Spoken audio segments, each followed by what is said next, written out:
My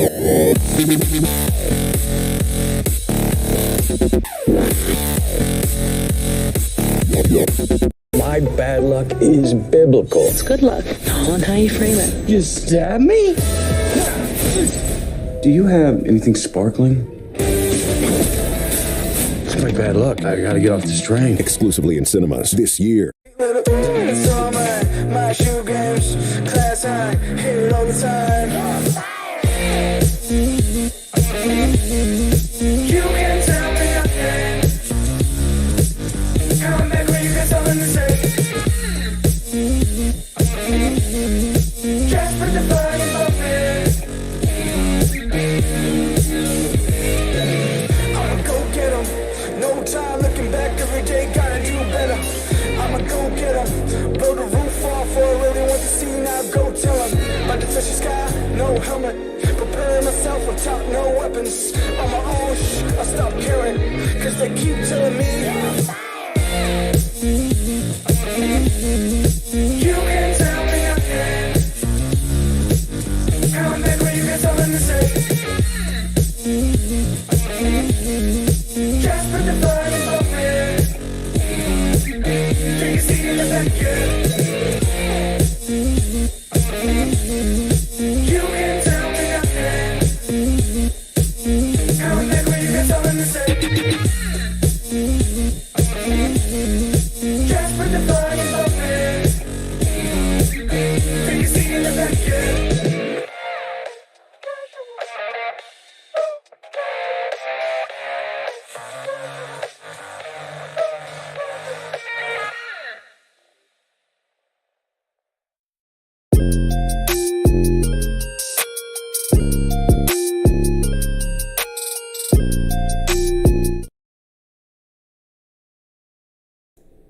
Dire team Quincy ban. Crew's turn to ban. All right, final day starts now. We got Quincy Crew versus Wildcard as our first match of the day in the lower bracket finals. And then the winner of this will go on in the grand finals and a best of 5 to match up against TSM FTX.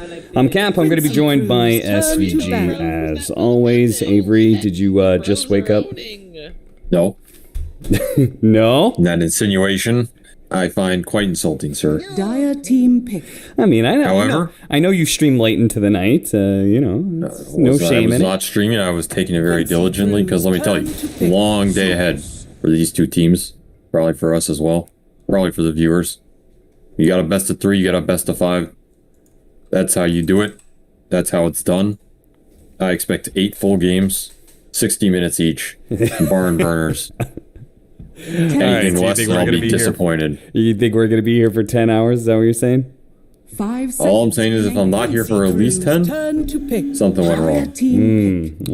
Okay. Well, let's see whether or not Wildcard can put up that fight because they are obviously the underdogs here. They had a pretty tight match last night that we finished up against Downs, and they did manage to triumph, but that is just the first step in an ever-increasing mountain that lies ahead of them. I mean, Quincy Crew, did fantastic this last season of the NADPC. Wildcard couldn't really touch them at all, and then after that seems to be perhaps a revitalized TSM FTX waiting in the grand finals. So they look quite formidable, and like you said, Wildcard, they're coming from a match that probably tired them out a little bit.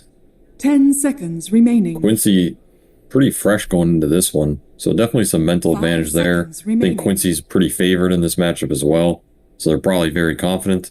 They get their hands on their classic Puck second pick plus a melee hero, and then Wildcard's going to bust out this Zeus Dragon Knight opener, which we saw yesterday from Nouns. What I'm hoping we don't see is that second phase that they comboed with this, because I was not a fan. Yeah, was that the OD? That was the OD, yes. Wasn't it? Oh. That was the OD Death Prophet, and it got very awkward very fast the second that Summons hero came out. Team ban. The upside for Wildcard is they've kind of seen this draft trajectory before, so it'll help them see where the holes are, what they want to cover, how they want to bounce it out. Don't get Beastmastered on the 18 pick here. 10 seconds remaining. Yeah, Yeah, I mean, as an opener, I do like the idea of Zeus Dragonite. Back when Dragonite was like the new hot offlaner that everybody was running, we would see a lot of Snapfire and a lot of Skywrath Mage, basically heavy damage dealing 4 positions. And I think Zeus very clearly fits that mold probably better than any other Quincy hero. Cruz, turn to ban. Seems good on paper. I've yet to see it pan out that well. Could be one of these things that in theory works and in practice falls a little short. We haven't really seen... The other thing I find weird about this opener, though, is it's kind of... You want to send this DK mid versus Puck, at least most of the time. At the same time, I think Zeus's best role is mid. Like, that's where this hero just destroys games. I think the 4 or 5 Zeus is fine. It's not this... It doesn't feel the same to me, though, you know? You got to kind of pull him through the early game a little bit, then he comes online. Yeah. So it's a question of like, is there a world where you send the Zeus mid and you play this DK offlane, and are you happy with that core combination as a team? It might be super team dependent. I don't think there's necessarily anything wrong with it. But like I said, if you get kind of cheese picked down the road, you might feel bad. So you just got to watch out. You just got to be a little careful here. Get a second phase that makes up for some of the potential early game tempo issues, and decide who's playing what.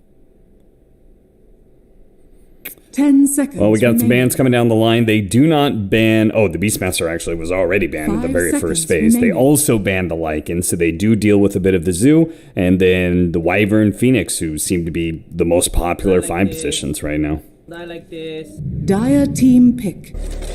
Yeah, Wyvern Phoenix definitely... This Phoenix FOD has been spamming it. The Wyvern's been more of a wildcard hero. Still, it's probably just too good to give Quincy here, and they'll take the third repeater, the Daz Man, showing up again. When those other saving 5s are out, 10 seconds remaining. The man in purple's looking pretty good. Yeah, he certainly is, especially with the single target focus of Dragonite and Zeus. As it stands, it feels like there's some pretty telegraphed shallow graves that are going to be saving people, so... I mean, this is the exact draft from yesterday. This is where that OD got picked, right? Yeah. To counter this Dazzle, so don't fall in the same trap, you know? I have to imagine they won't. I mean, they were on the receiving end of that gift of a draft.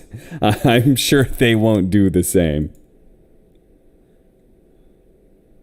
Never know. Sammy Boy, he's been known to run some stuff back, right? That Wyvern game won yesterday. Into jam first picking it. This man don't care. Dire team. He's got nothing to lose. Quincy Cruz, turn to pick. But we will see something different.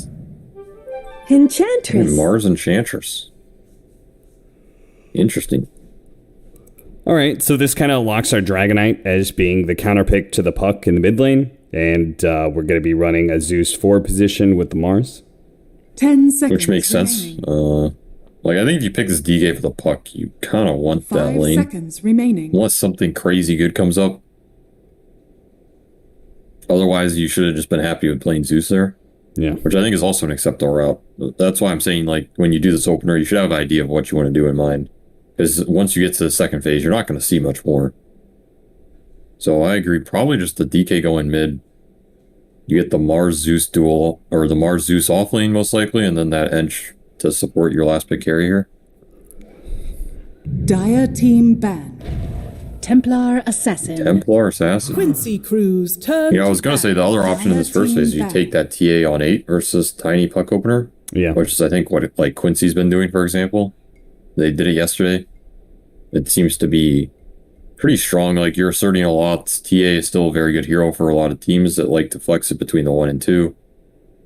It slips through here and they get it last. And there's not a lot of refraction break going on. 5 seconds remaining. Not at all. I think the best thing you actually have is the Dragonite Shard. That Fireball. That's actually probably their best resource for burning through refraction. Yeah. So they're going to need... what are some like just solid carry-to-carry matchup against TA? I mean, the Illusion heroes come to mind, right? PL, Naga, Terrorblade type route. I think Monkey King can be okay in the right games. I don't know if it fits their draft here too much.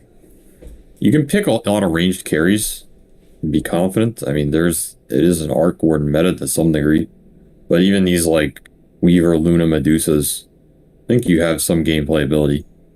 You can also go that Ursa route, like we saw yesterday, where you just try and get the Roshans before he does. Team pick. That is another route you can go. The problem is they're just holding this Leslau pick for last, which is a Quincy classic. And it makes his carry pick hard because this counter pick is just loom in there. So you feel like you can't get away with as much as you want to. 10 seconds remaining. Even if you might be able to. Yeah. 5 seconds remaining. Like you can't just pick a PL here, you know? There's already a puck and then there's another offlaner they can pick. It's too hard. So you need your carry to be pretty strong and at the same time give you some tools to deal with this TA. It's not an easy task. Quincy Cruz, turn to Now, it might end up being a double melee matchup. I mean, you at least know that the forward position is melee. And Enchantress Luna is a pretty strong range duo right there. I feel like that's going to abuse the lane pretty nicely against a tiny. So that's that route I'm saying where you just take a ranged carry that at some point you hope this Luna gets to the Scotty timing. Maybe she gets a shard off second Roche and then it's too hard for TA to fight into this ball. The refraction just gets broken by the sheer amount of strength you have because your lanes go well. That's what this Luna is designed to do. This Luna is designed to make this last pick difficult for Quincy and at the same time make their ball very strong. Luna DK, old school CIS concept going back years, is a very powerful combination. Objectives die very fast. You got some decent sustain through the Dragon Knight and the Ench, the front line here. Pretty well-rounded draft. Not going to be an easy counter pick for Leslau. I'm trying to think of what he likes versus Luna. Probably some ranged hero and yeah, Death Prophet. I mean, that's about as ranged of an offlane sustainer you can get. Yeah, I was going through the list. It was like Visage, Viper, and Razor were all banned. I think Necrophos didn't look that good to me here against Luna Zeus. Just a lot of magic damage. Yeah, not great. Plus the Ench Purge. Yeah, I was about to say the Ench Purge also a big factor. So Death Prophet is kind of like that next up in the offlane list. I don't really like the DP Luna matchup. I think it's pretty Luna favored. You have huge amounts of bursts that force him to BKB. And then at the same time, once you get that Scotty shard, it's really annoying for him. Of course, DP is DP. And her purpose in this game is to frontline, set up the team fights. She has very good matchups versus the Mars and DK in this game. Yeah. And she can shred the Ench. The silence is going to be great in the team fights. So the pick makes a lot of sense to me. It's going to enable their 4 tiny here to be able to play the lane and then potentially roam to mid, stop the early DK pushes. This pick is more like making their lineup function and at the same time shutting down a lot of the grouping that Wildcard wants to do. Not necessarily is it going to like destroy this Luna on the lane. All right, it should be noted that we are going to be having Rudy standing in once again for Esk for Wildcard Gaming. It'll be interesting to see moving forward if Wildcard is changing out Esk for a different player and if they're actually looking to pick up Rudy. Seems like so far, I mean, this qualifiers is probably, I mean, maybe not to them, but to me anyway, I feel like their journey has exceeded expectations. I did not expect them to be able to bring down Nouns. So being here in the lower bracket final against Quincy Crew is already a good sign. For sure. I talked a little bit to Sammy Boy yesterday. He was messaging me. He had some complaints about your play by play, but I soothed him down a little bit. And yeah, when did he not? he was saying this has been one of the most fun qualifiers he's ever played. Yeah. I actually, Rudy had some words about that. He said that, man, I thought Arkosh's communication was chaotic. Apparently, they're just having a good time on the side of Wildcard. A lot of screaming, a lot of active communication, a lot of memes going on. So they're having a good time playing this qualifier, which I always feel like is you don't want to have too much fun, but I do think having fun with your team is like a pretty big factor. I don't know how you feel about that, Avery. I mean, I know you're kind of an anti-fun kind of guy, but... Yeah, I've never had fun in my life. If I were to, though, I think this is a decent place to do it. You know, they have the stand-in, like you said, the expectations. You know, no one is really expecting them to win this whole qualifier. I think especially at the start when EG was in it as well. You know, they're a pretty dark horse team. Yeah. 30 seconds to battle. It doesn't mean they can't. It's just expectations-wise, there's not a lot of pressure on them. They're just going in these games. They're just seeing what happens, trying to get better, trying to gel as a team, learn some stuff along the way. And I think that's the biggest thing they can take away from this. It's another run to figure out what works for their team, what doesn't, and what they want to improve. So yeah, they can have some fun with it. They can take the pressure off themselves. It's good. I'm sure they're still taking the games very seriously, of course. You know, everybody takes games seriously in NA because it's a matter of pride. It's a matter of some shit talk in pubs, you know. Oh yeah, maybe some all chat in the actual officials we saw yesterday. Yeah, we did see a decent amount of that. It was quite interesting. Don't think Gunnar was too happy about it, and he ended up being on the losing side of that matchup too. So I'm sure that was the extra sting. So we do have the Zeus Mars matchup against Dazzle TA, which I imagine. I don't know. Dazzle is a pretty strong laner, but Mars Zeus seems pretty formidable as well. You do get the leap away versus the poison, which we're seeing already. Yep. I would rather play the Dazzle side of this matchup. I just have faith in Dazzle versus a melee offlaner almost always. Especially if you have TA to back it up. Whoa, okay. Whoa. How you get that? He's not even level 2 yet. Come on, man. Yeah, I don't know. That's you know, Rudy's still waking up a little bit here. Apparently. He's shaking off the dust. That's gonna be a rough one. Something went wrong and it went wrong real fast. I mean, I wasn't even looking at this lane because usually it's a pretty farm-heavy lane. Yeah. I mean, I guess if you are going to die in the Dragonite versus Puck matchup, it would be early, just not level 1. Be like level 2 or 3, right? Probably level 2 if something goes horribly wrong, even then. I don't think this is a matchup DK should die in, so... Throwing some extra gold Quinn's way. I don't know if that's the guy you want to throw some extra gold to. We'll see if the strategy works out. I've seen some of these NA games, you know, you throw a little the enemy's way, they get cocky, and then you end up pulling it back. We saw that sniper lane yesterday is a good example. You know, 6 deaths. And then he was highest net worth at 20, so... You see what's going on in this bottom lane? Devialama keeps on using Bulwark to mess with URCS. And he's actually gotten him a couple times now. He's missed a last hit because his attack gets redirected to the Mars. I like it. Play a little mental game. If you don't have the aggressive potential, which I don't think they do, they're not missing out on much without the spear. You may as well mess with him, you know? Yeah, absolutely. You're playing the long con. You know, you're playing for the game 3 right now. That's what the Devialama's playing for. And combined with Zeus, who has pretty good base attack damage, they've actually gotten a few denies in. One on a range creep, which is pretty important. Yeah, they're doing all right here. Denied. It's not the easiest lane for Mars. Playing versus Meld and a poison touch. Tiny just throwing his tree at a courier is always kind of... I feel like you shouldn't be able to do that. Denied. Are you a courier defense advocate? I'm just saying there's not a ton of counterplay. He just sees a courier somewhere and like at 500 range just throws his tree at it and it's dead. There's nothing you can do about it. I mean, the thing you can do is abuse he has tree toss level 1 by just hitting the offlaner. You do have a double range lane with Luna. You have 2 points in the aura right now. This is your chance if you keep the lane back that you can punish Laslau a little bit here. And I mean they're doing a decent job, I'd say. Opened up a little bit of a gap in the early waves. DP is a pretty hard hero to punish. You can free farm versus her, but it's pretty hard to shut her down. Just the nature of the siphons. So Sammy Boy, he's almost level 3.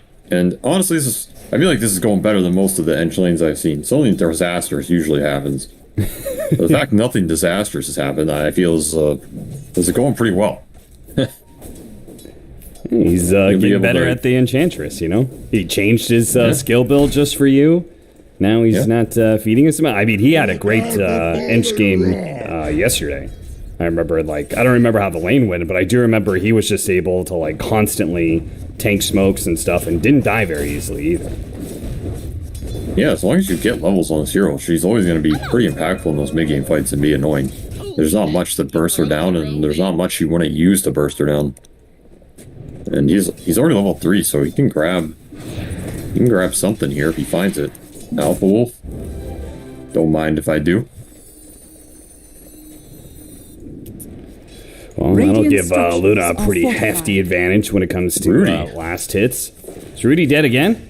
It's close. Yeah, Quinn could go for it. Jumps to the other side. Rudy tries to get the stun, and he does manage to. Oh, he's Gucci. Well, he does have an orb up in 1 more second, so if he lands the orb, Rudy will die. But he doesn't see Rudy, so he's just going to push in the wave as quick as possible. Bottom lane did get a little bit aggressive too. Divine Llama, Kyle. Rudy, once again with the Dragon Tail, still staying alive. He does have a silence. It's a level 1 silence. The orb is going to have to do it, but he doesn't get it. Rudy survives and Quinn dies. He didn't jump to the orb or anything. Oh my lord. Oh, what? Alright, then there's an Alpha Wolf running down MSS as well. There we go. The power of Enchantress here with the Luna Aura. That was just a clown fiesta mid. Quinn is not going to be happy about that one. Has been killed. Rudy just... He put on his dancing shoes today, let me tell you that much. Little sidestep action. Yeah, it might have been a slow waker, but he's here to play now. And this lane is evened up entirely for him. He's actually up in experience.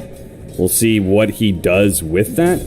It's kind of one of those things. Does he move to a side lane to pressure? He might have to after this. Yeah. Alex, is there anything you could do for your buddy? He's going to slow down Fada, but Fada does get there with a poison touch, and that's slow. We'll let the orb land. Yeah, looking for the Zeus, too. He's got to be careful. Coil on 3. Yeah, with no heavenly jump, he's going to get tossed back into Fada with the orb on top. Alex is dead as well. A lot of lost golden experience with this mid lane push now. Just a product of how low this DK was. If he's full HP, nothing like that ever happens. I mean, he was lucky to get that puck kill earlier. Still, the damage adding up. And Quincy's able to convert on the pressure Quinn's exerting on this lane. Skirting with danger. They did deny him the rune, though.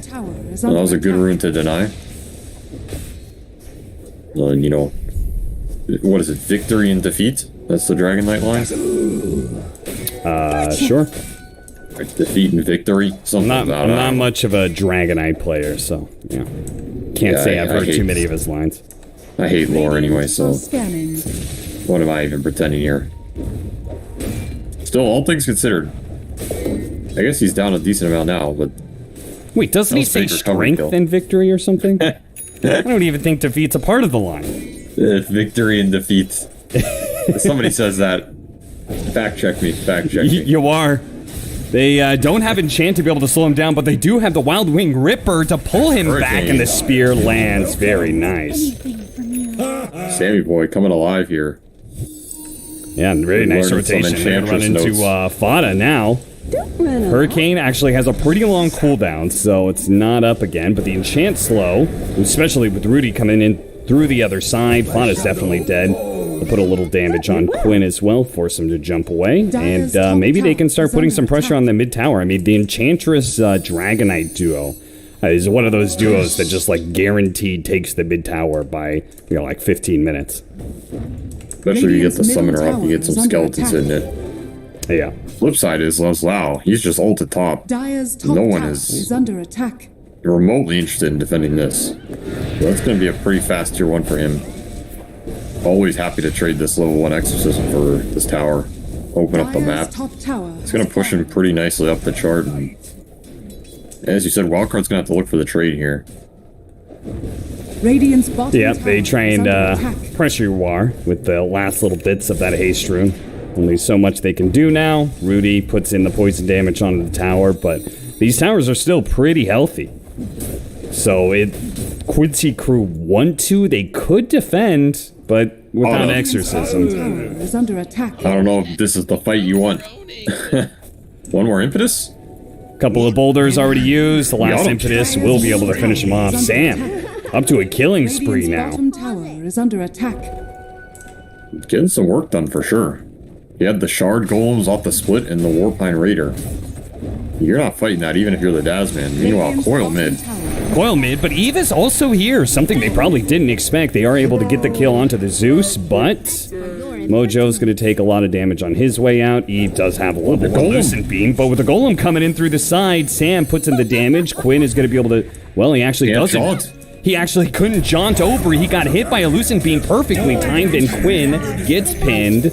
Now he's dead. 4-7 with Wildcard now pressuring that mid tower. Things are really heating up for them. Warpine Raider was waiting in the wings. He did not want any of that. Instead, falls right into the jaws of Devi Llama. They're looking for tower pressures. You said this early ball lineup, Enchantress, Dragon Knight, plus the Luna Ore behind them. They're going to melt some towers here. Not much outspam for Quincy. Mojo looking for the toss back. Really nice use of the Tumbler's Toy to get the distance, clipping Sam with the Avalanche and getting that dominating streak. Some nice gold in his pocket. Oh, actually went towards Leslau, so he didn't get much off that. Yeah. Happy to take the kill. Still tier 1 mid down. Another rune secured away from Quinn. Mental victory. Some decent early game stuff happening here. Again, these kills are not, they're not anything crazy to talk about in terms of the net worth impact. It's going to be some decent levels, and Mojo does it again. Like good flow. Another Tumbler's Toy Avalanche that does clip Alex at the tail edge of it. Gets the toss back and another support. All right, Mojo, calm down. Now they're going to be able to see if they can even out the score here on these towers. Take the enemy mid. No dragon form for a bit, so I think Wildcard are just going to have to give this up. Their lineup also is not that good at defending towers. They're kind of two push lineups. They're great at just running into the enemy with staying behind their frontline pusher. Not too great at responding to the pushes, so I think both teams are happy to get the trades where they can. Now it's going to become a question of who can play the map better for the next 10 minutes. Is there any way for Quincy to disrupt this Luna's farming pattern? Who's going to start to go ham with this Mask of Madness level 9 max aura. Picking up the glaive points. There's a good pick off. Yeah, nice little two-man smoke with Mojo and Leslau. Moving around, finding openings here and there. Quinn, meanwhile, is just focused on farming. He already has his Witchblade, but looks like he wants to get, another one, perhaps? Alex with the Illusion Rune, and Mojo doesn't want to go for the toss. Yeah, Quinn is quite farmed. He had that, one cheeky death on the tower, but otherwise, he's just been ripping up the map. He's cruising to some good item timings here. Gotcha. Making good use of that Witchblade slow on the Dragon Knight. Rudy is very close to a Blink Dagger of his own. Alex was taking mid lane earlier, and Rudy called him off just because that Blink Dagger is going to be all important for being able to catch this puck and slow down his farm. He's pretty much the only thing that's reliably going to shut this puck down in the fight, barring some fight gets extended and he gets beamed arena at some point.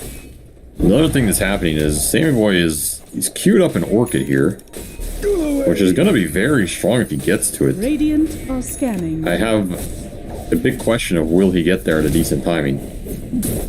If they can win another fight into another objective, I think he'll be on a pretty good pace here, and he commits to it. He just buys out the Claymore, so the journey for this Orchid has begun. It can be extremely impactful this game. Quinn might not be expecting this. A very important rotation for Wildcard.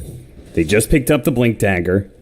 They go for a hefty smoke here. 4 hero smoke. 3 of them are going to move up to the top part of the map. And they will be able to connect with Yawar here. Looks like a dive underneath the towers. No problem. With the refraction down, they easily get that kill. And should be able to get out unscathed. Meanwhile, mid lane, Sam does die to Quinn, though.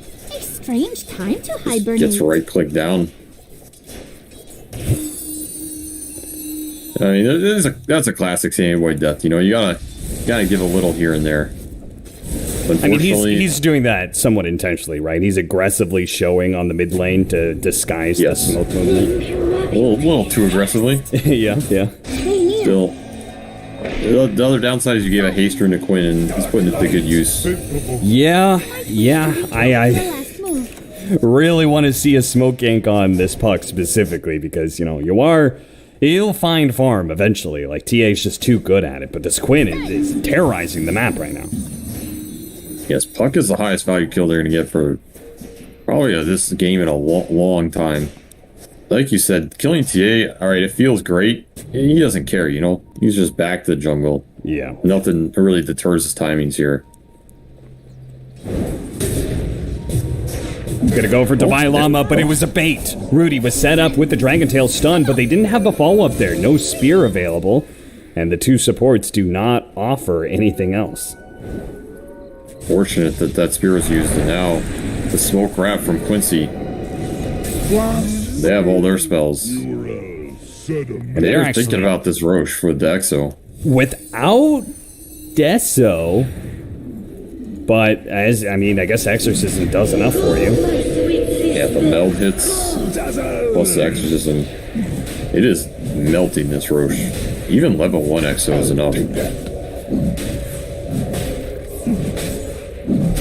It's going to be a nice pickup here. I wonder who they're going to give it to, though. I would argue, you give it to Puck. Puck's not even close. Dark light. I guess you give it to Yoar? Yeah, protect that killing spree that Quinn's on, right? Yeah, I think he can just play super aggro. I don't see them ever killing this Puck twice in a fight. You can just go absolutely ham. Still, the Aegis on Yoar's not going to be bad here. He can itemize very aggressively. He can finish this Deso into uplink and just join the fight, take over the map. It's going to be pretty scary here for Wildcard. They're going to have to not give away too many freebies here and make sure when the fight comes to them that they're ready for it and take it properly. Which to me means get this Zeus shard online. Try and finish this Orchid if you can. It's a lot of gold. And finish up the BKB for Eve as well. Radiant feels like all the components put together for a potentially good team fight for them. But if that team fight doesn't go their way, I was going to say, if they lose that fight, it feels like their lineup's just going to start falling apart pretty quickly. Yeah, they are going to get heavily outfarmed on the map by TA Puck, and the next fight's going to be 10 times that much harder. You might be looking at a high ground with an early Exorcism with Dazzle sustain, so this game is in a precarious spot for Wildcard. They need to really play the next 5 to 6 minutes well. Blink Dagger's up on Mojo. He gets the toss back right as the TP comes in behind the tier 2. He goes for a TP out, and he is going to be alive. Didn't TP to Fountain. He didn't TP to Fountain, but the regen is going to keep him up, so he's okay. All right. I don't know if Rudy was thinking that whole thing through, and it was calculated. Nonetheless, I'll give him benefit of the doubt, and solid space. Solid space. It does seem like stuns are a general problem for both lineups, as Sam is going to get caught by Quinn and Mojo. There is going to be... Oh, the arena almost nailing Quinn. They're going to be able to go for the puck, and they do get him. Once again, unable to jump over to his orb fast enough. Just gets nailed by the Eclipse Beams, and great fight for Wildcard. Yeah, that extra Eclipse Beam mini stun. He took the talent, so 1.2 stun duration on it, plus this lightning bolt. A decent amount of little stuns coming out that are gonna mess with this puck in circumstances like that. And if he ever gets messed with, there is a large amount of burst that comes out from Luna. That's the benefit of this hero, why she's so strong. Alright, so they got the Shard on Zeus, they've got the BKB on the Luna. Feels like everything's kind of ready to go, except for the part that Yoar still has the Aegis. The Aegis is annoying here. I don't think it's stopping you from fighting, because he doesn't have blink or anything yet, so he can't engage super easily, I think Wildcard can still control the positioning of the fight, how they want to take it. They can outrange him here. In fact, they're just going on him. They are aggressive. That's because they're going to be able to spear him back super far. Now, the toss back is also there on the Zeus, so he's going to die. But the second life of the TA, you are... I don't know if you want to take this. You might just want to chill. Into the tier 2. Another toss back, though. Yeah, Mojo was looking for it, but he opts not to blink forward. Quinn, he's going to have a poke here.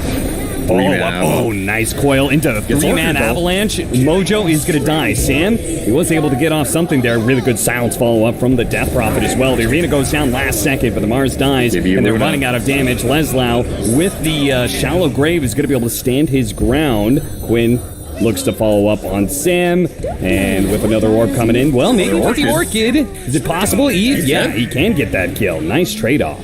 Zeus killed Leslau in the back. Yeah, that's a wicked 6 streak being given away. That's 1,000 gold to Alex.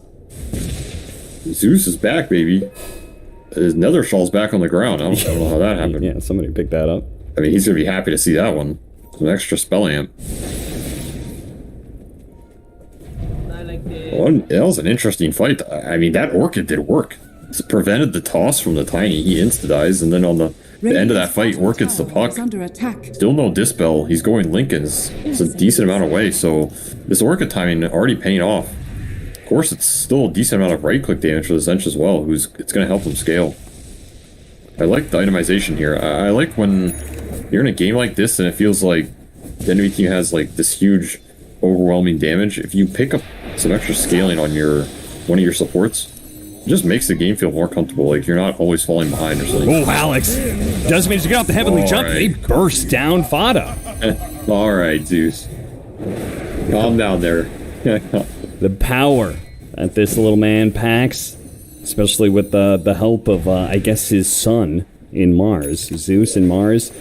Powerful combination that once again finds another opening for Wildcard and a chance to be able to take a tier 2, perhaps. This lineup is powerful when they're grouped up like this. Do not want to mess with them. The burst that comes out is absolutely insane. Radiant's bottom tower. So they'll take the tier 2. Quincy crew just gonna push in the other lanes. We gotta finish BKB for Leslau, so he's got a full duration BKB for the next fight. Quinn's still trying to complete his Lincolns. And I can't help but thinking, man, if they'd given him the Aegis, he probably would have, been able to, he wouldn't have died some of those times, and he would have the Lincolns a little bit faster, and maybe he stays up. Wildcard is just going for it. I mean, they have to rally Luna Ore here.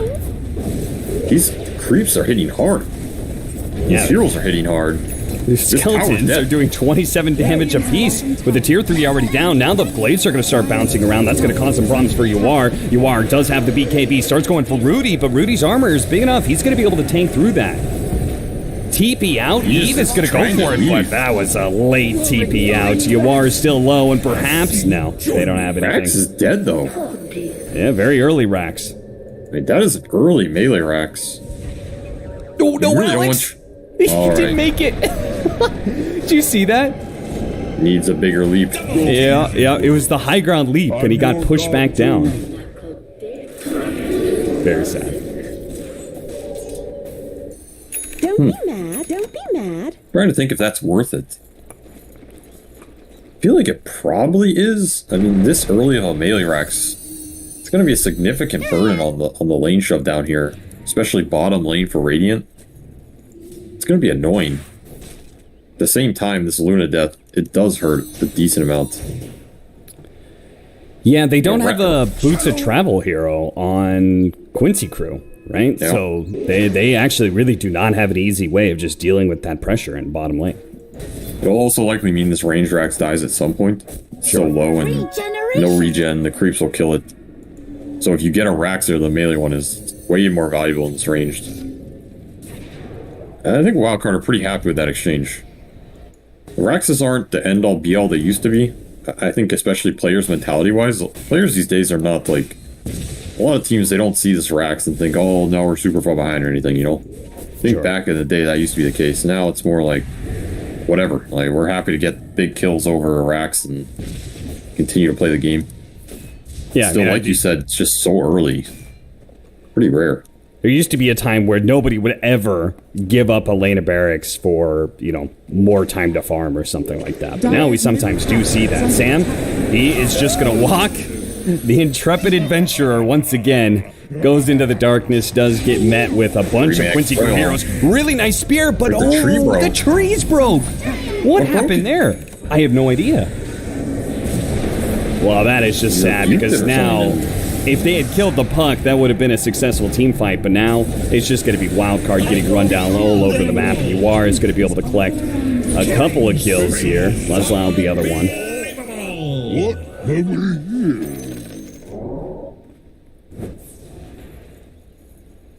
What happened to the trees? I don't know. They broke really fast. It looked weird. It was probably something very simple and straightforward that we're missing, but...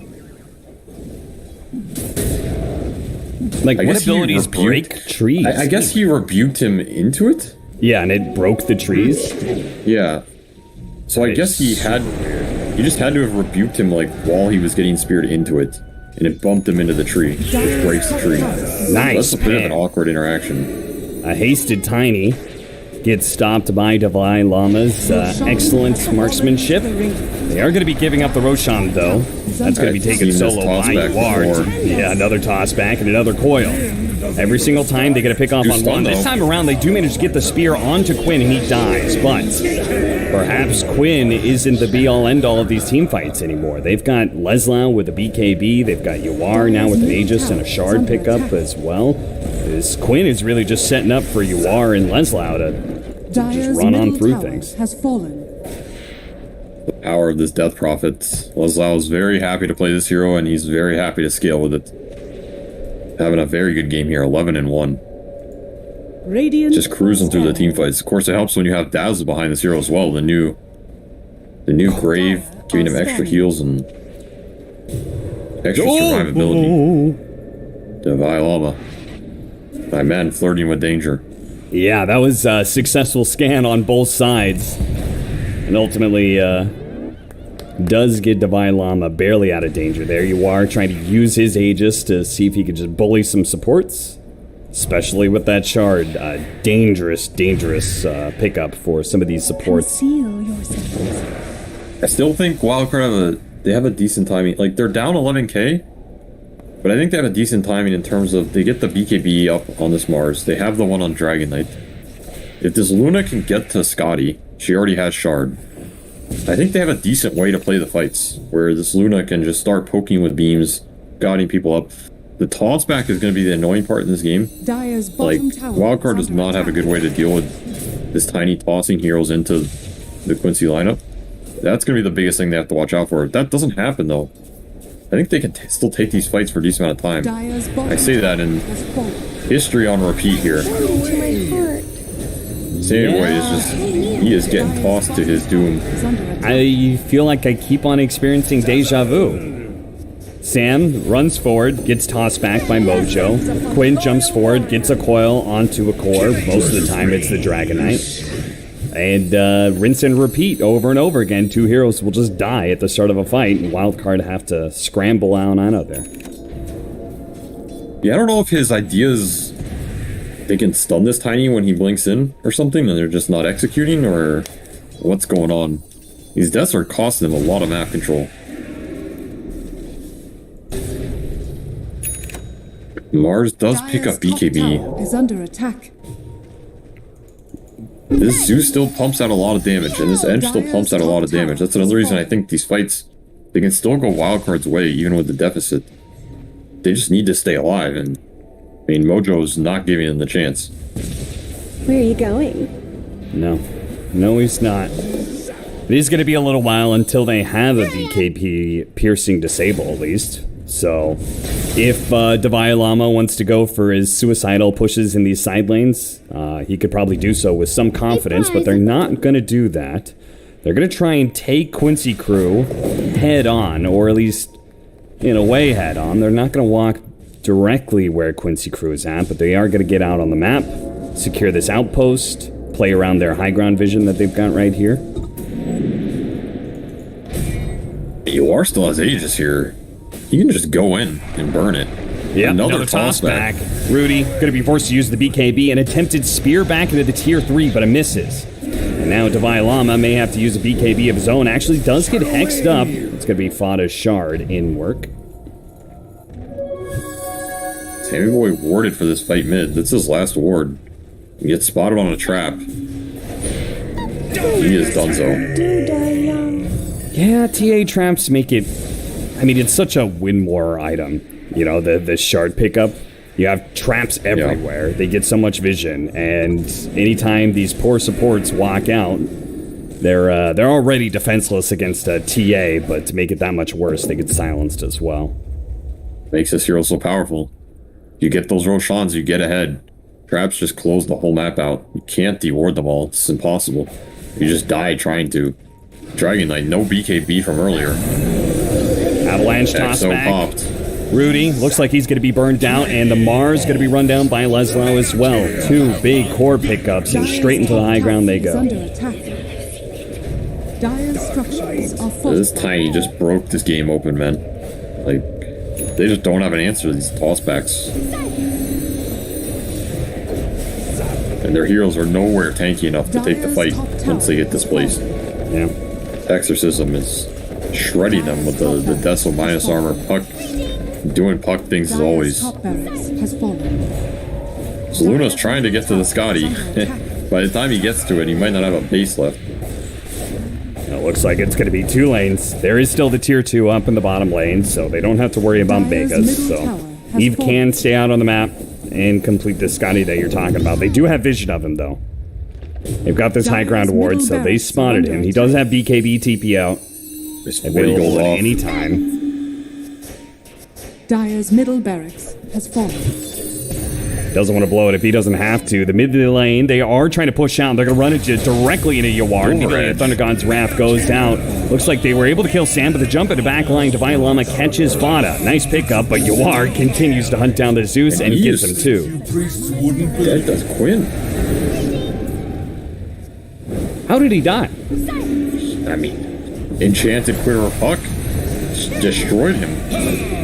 As he's destroying all of these tanky heroes for what?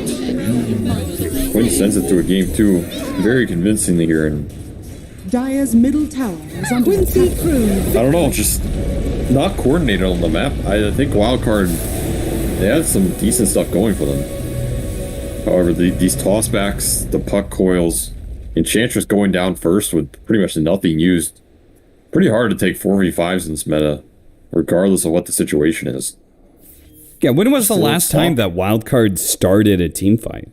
It felt like the last 10 minutes was just Quincy Crew getting the start to every engagement. Most of the time, they weren't even team fights. They were just a pick-off that Wildcard immediately had to abandon.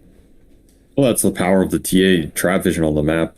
Yeah. Whereas Wildcard, like, they're trying to group up and smoke. The reads are just too easy for Quincy here, and they don't really have that great of a mechanism to get vision other than Enchantress going in.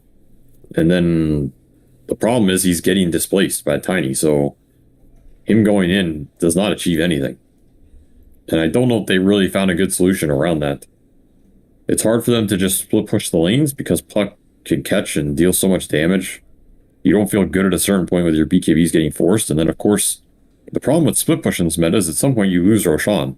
And once TA gets that Aegis, now you're looking at high ground into Aegis TA with Exo. So back to the drawing board in terms of how to take the fights here. Because I don't think... If you're going to give Quincy this Tiny, which they've shown they're happy to take pretty much every single time, and for good reason, you need a game plan for this toss back. At least be ready for it, you know? Just try and stun him when he blinks in, bait it out. Something a little more, because I did not like the fact they just gave Mojo free reign what felt like this entire game. Oh, yeah. Yeah. That repositioning tool is just way too strong, especially on a tanky hero like Tiny. So, you're right. They got to be able to address that. Maybe it's going to be banning the Tiny outright in the ban. I hope they also try and put a plan. I hope they get like a Roshan taking hero, you know? If it's not TA, it's Ursa or something like that, because, you know, it does feel like Roshan determines so much of the meta right now. But that was just game one. Wildcard do drop that game against Quincy Crew. Let's see if they can bounce back, though, right after the break.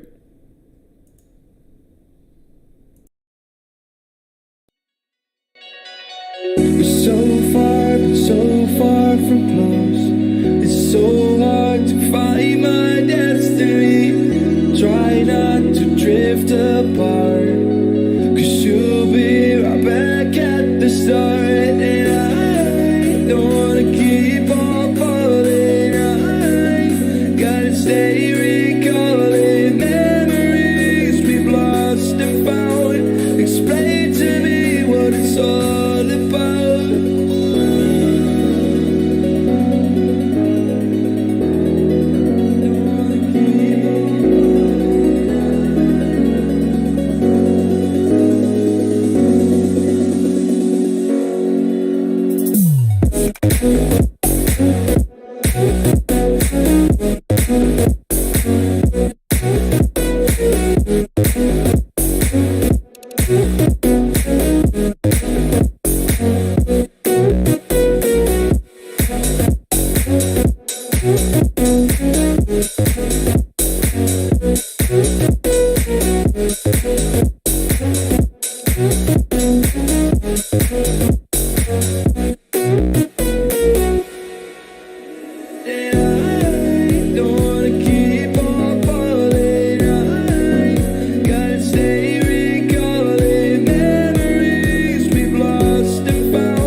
Honey, I know that we're tied up, and I hate to admit it, my tears dried up. This story's over, we're getting older, we're never sober, I'm so hungover. But inside I know there's still a light that keeps us together. And there is no thing I would rather have. Together with our alliance, it shouldn't be rocket science. Hey, if I'm being honest, we're just feeling lost inside.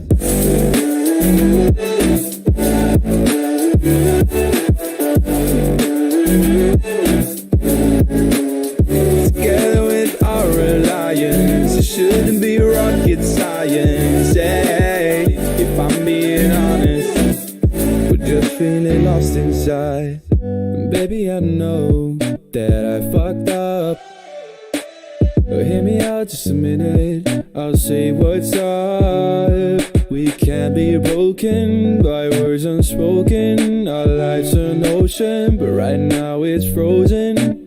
But inside I know there's still a light that keeps us together.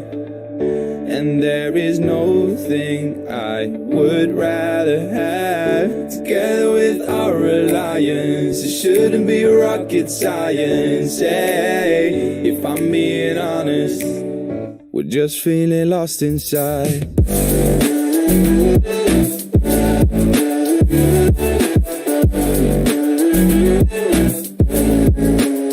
Together with our alliance, it shouldn't be rocket science. Hey, if I'm being honest, we're just feeling lost inside.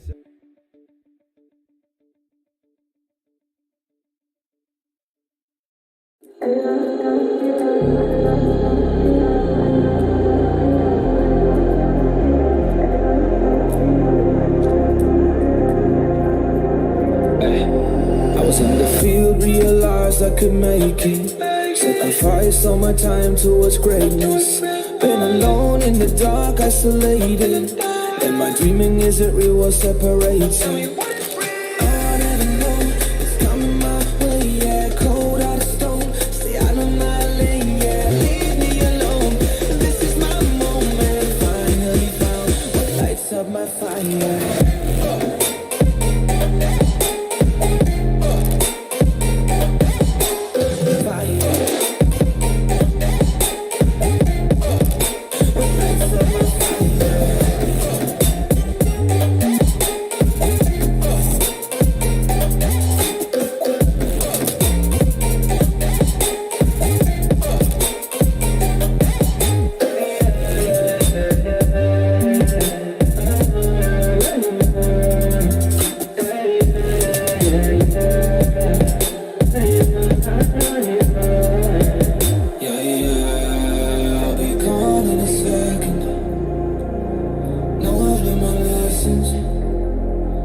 Taking it home, I'm stepping it up to another level. Time moving faster than ever before. They don't really know about honesty, but they don't really grow. Honestly, I cannot be stuck constantly. Consciously is a part of me. And I'll never know what's coming my way. Yeah, cold out of stone. Stay out of my lane. Yeah, leave me alone. This is my moment. Finally found what lights up my fire.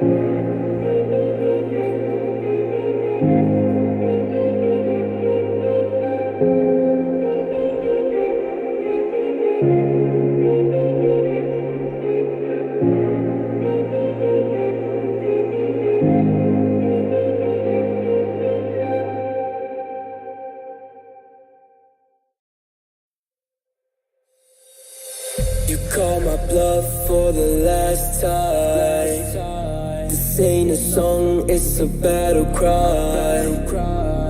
No life.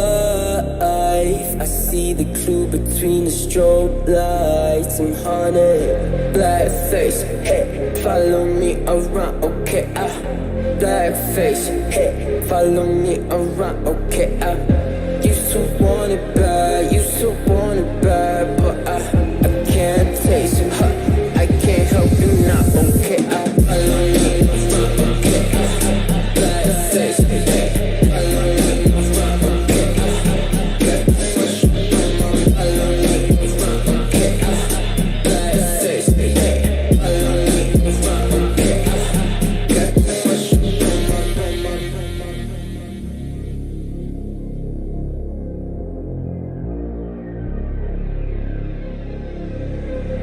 Got too much up on my plate, now I can't think. I said woke up to get X and now I'm feeling this is it. Want the money, want the rest. I do purse, not no cess. They say Donish, why you sad? I said I just need to think. Red tape, got too close, I hate the city. Black face, show you everything you need till you fornicate it bad. Someone said it's sad.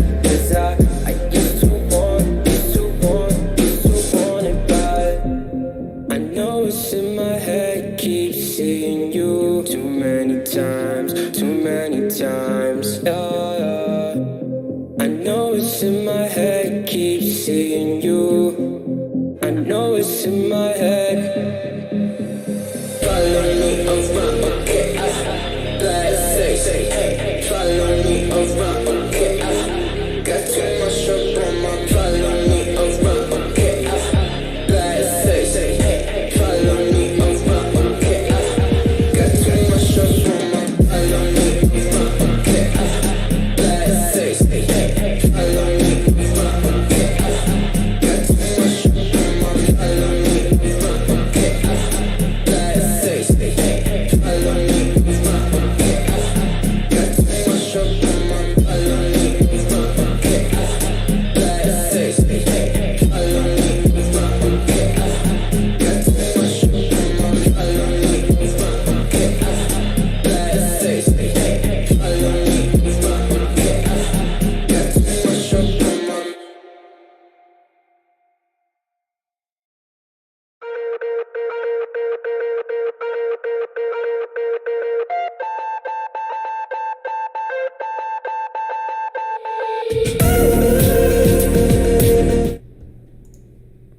5 seconds remaining. All right, a 1-0 lead for Quincy Crew, and I think most people would be expecting a 2-0 sort of warm-up games for the day for Quincy Crew, and then head into a best-of-5 against TSM FTX. But Wildcard still has their say. They've been looking very good with certain very few select heroes, such as the Enigma that we see banned right now away from Rudy, but they have been putting together some pretty decent results, so I would not say that this is just going to be a free walkover game for Quincy Crew. Especially with Timbersaw left in the pool. Yeah. And Bloodseeker banned. You know what they're looking at. Let me tell you that much. If you're giving the Timbersaw, which, I mean, it just seems like they are, right? What would your opener be, knowing that they're going to pick Timbersaw? All right, never mind. I didn't expect Quincy Crew, of all teams, to just first pick it. I mean, we did talk yesterday about their core players that have been practicing it. Quinn's been practicing it. Leslie was spamming it. So Quincy Crew. They were gearing up for it at some point. Is Timbersaw a very first pick hero? Oh, well, if you're a Mar, it is. I don't know how many other people have had success just very first picking it. And I mean, yeah, already Luna Ench, tough lane for him. Quincy can just send the Timber mid, though. 10 seconds Can counterpick remaining. this Luna if they want to. You can also just not care. 5 seconds remaining. Not caring is always an option for a Timbersaw, yeah. It requires a very Chad-like off-lane player to pull it off, like Amar, like Devialama. I would say Leslow's in that same field of carry-style off-laners. The thing is, Leslow can play Timber, but he doesn't like to. He actually does not like playing this hero.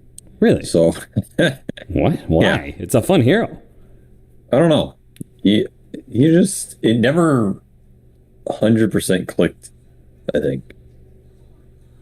His Timber's quite good. It's not like an issue. It's just, players all have preferences, right? Sure. Well, Leslow, preference or no, he is going to be playing the Timbersaw with puck pickup for Quinn, which he demolished game 1. No reason not to run it back. It is a strong opener, Puck Timber. 5 seconds remaining. Yeah, you're showing 2 cores, but what are you going to do about it? It's just so much. You already have so much, right?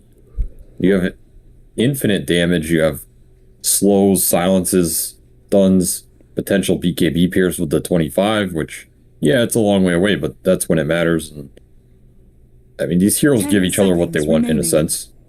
Puck gives Quincy Timber a Cruz decent amount of turn to control, ban. and Timber gives Puck a decent amount of damage. And there's a reason this became a very stable combination for OG for a lot of that major.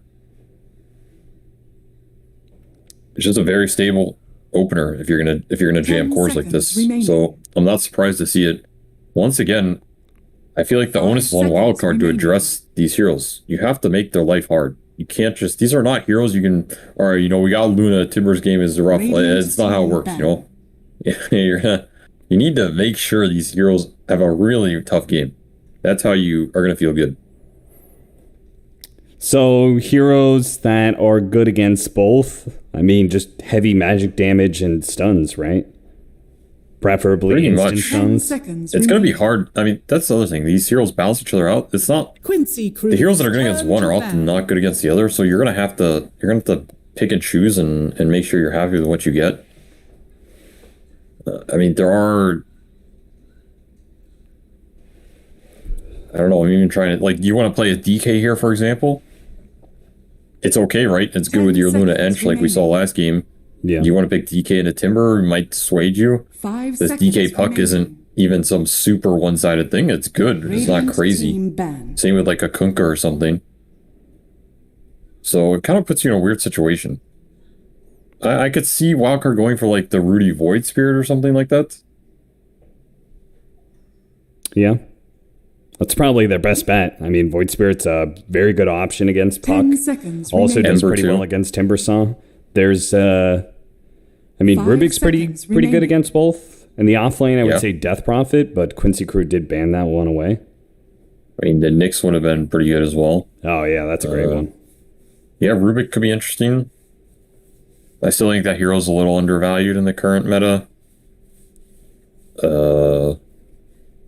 What else? I mean, any form of stun is going to be good here at the end of the day. Just more stuns you can pile in.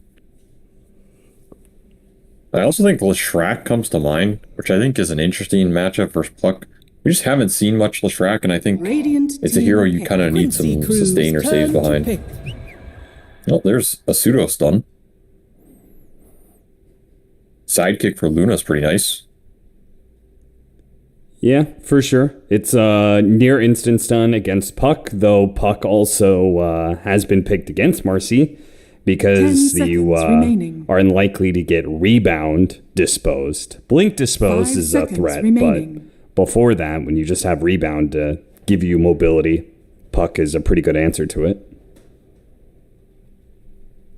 I think Marcy's fine here. Marcy's not some crazy counter pick. It's not like it's shutting down these heroes. Marcy does give you a pretty nice set of tools. I mean, it is Marcy, and she can enable a lot of heroes that you otherwise might feel worse picking. Still, Quincy is just, they are getting some powerhouse heroes here, in my opinion. This is just strong spells. There's no other way to put it. These heroes all have amazing spells. 10 seconds remaining. This Winter Curse is going to feel very good with the Luna Aura effectively working against Wildcard. They're going to get their other support. Well, could be carry Tusk, but most likely your 4 position right there in the Tusk. They get the Tusk Puck combination, which was traditionally first phase for them. Now they get it kind of piecemealed up here. It does give the Ench some decent openings on the lanes here. Like, I don't think Wyvern Tusk is contesting Ench too much on their own, so you're going to free up a little early game potential for Wildcard. At the same time, is Quincy too worried about that? Doesn't seem like it. I don't think Quincy's a team that's afraid of getting out early game, you know? And there's that Ember. So we were thinking Void Spirit or Ember. Seconds remaining. Yeah, what's the difference between the two? If you're like trying to choose which way to go there, what puts Ember over the top? I think Ember is more about the physical chip in the early game and playing around it. The Luna Aura is nice for this hero. The Marcy interaction is nice for this hero. At the same time, I think that Chains is providing a decent amount of value here. Chains on the first 2 cores is always good interaction, and at the same time it's pretty annoying for Tusk, right? You can't snowball, you can't get out of these chains, you might get caught randomly. It's a backline jumper for the Wyvern at the same time. I think Ember provides a decent amount here compared to the Void Spirit in terms of making you feel better going into that mid game. I think Void Spirit would have been a fine pick too. Void Spirit's more like heavy single target burst, you know? Yeah. If you go in, you kill a hero, and you feel good about taking the fight, Void Spirit's going to feel better.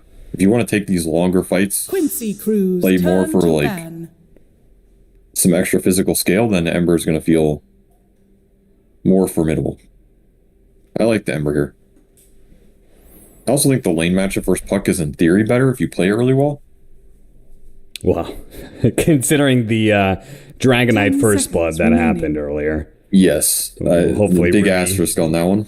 5 seconds hopefully Rudy performs a little bit better in this game too against Quinn. I mean, it's hard. Quinn's arguably like a top 3 laner in the world. Yeah. Like, this guy it's one of his biggest strengths, and he works very hard at it. It's just not realistic to go in a game versus Quinn and like beat him in the lane, you know? If anything, you just try and survive and then, you know, use your other skill sets to outmaneuver him elsewhere. If he's one of the best laners in the Dota world, what would you say is his like worst characteristic as a Dota player? It's online video game with 3. I think he can overextend sometimes. It's online video game with Either in team fights or on the map. Like, you can have a couple bad deaths here and there, and then it adds up a little bit. Quincy Crew's turn. So sometimes you can catch him out, you know? He'll overextend in a team fight, think he's God, and then slips up a little, you kill him, and then you feel pretty good. That's where you can abuse him. That's where if he gets rolling off the early game, like his lane's going really well, he's getting all these runes, it makes up for that weakness, you know? And then he's a god tier player. Yeah. So all these things balance each other out. Every player has their own strengths and weaknesses. Some have more than others. Brewmaster ban.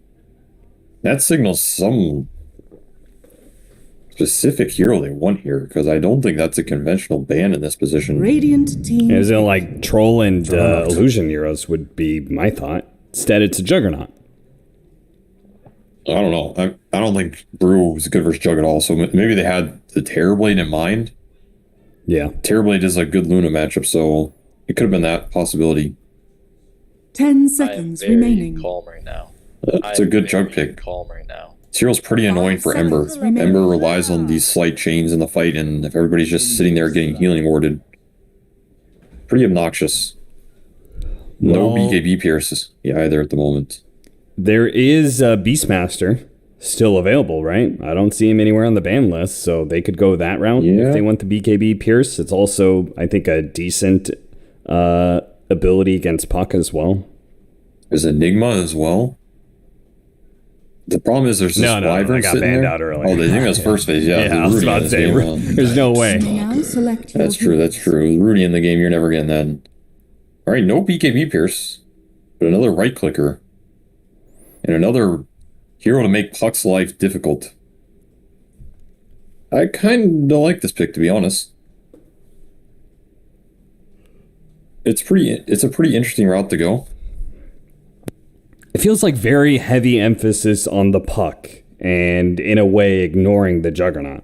I mean, Juggernaut is free. Like, UR has a relatively free game of just pushing down lanes and spin TPing out. Like, the worst thing that can happen to him is Blink Dispose or Blink Silence from the Night Stalker.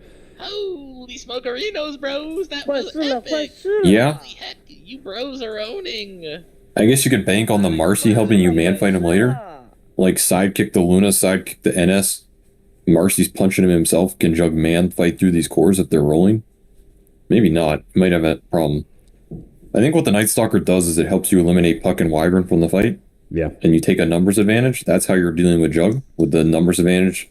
And then Luna Aura going to work with these two cores. I mean, they're going to hit really hard, right? You have Luna Aura, you have the sidekick. Some really hard physical can come out this game.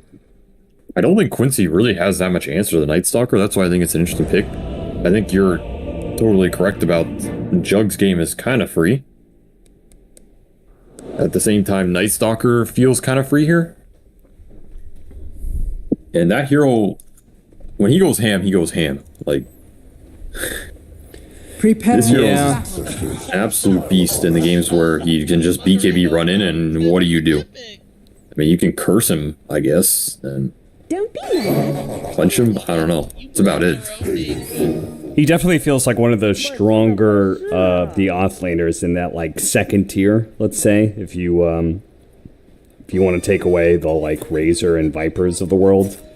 Night Stalker, like, if you do have a Night Stalker player, it's very valuable in this current meta, and again, it's another kind of greedy carry-ish offlaner that can go, you know, certain right-click builds. So it'll be interesting to see what Devaya Lama goes. He's already got queued up the double bracer phase boots, so we know where he's headed for these early game items anyway. They bait the ward. They don't get the deny, but they might be able to get the first blood. Any body blocking? No. A late rebound. Yeah, very late. Well, back to Sammy Boy dying for the cause. I mean, there was a ward there to get. You knew he had to go for it. Yeah, he lost a decent amount of net worth for it. Yeah, how did he lose that much net worth? I don't know. Battle begins. He didn't buy out all the way. He, like, try and eat branch or something? I don't know. I mean, Holy heck, you bro! Holy heck, you bro! Holy he heck, just got the you bros gold are for the... owning. I don't know. I don't know where his net worth went. It went somewhere, but it's gone, so he will live with the consequences of his decision. Yeah, he used his sentry, and then I guess he had some gold left over. He didn't buy out all the way, and so he lost a little bit of his starting that's gold unfortunate. as well.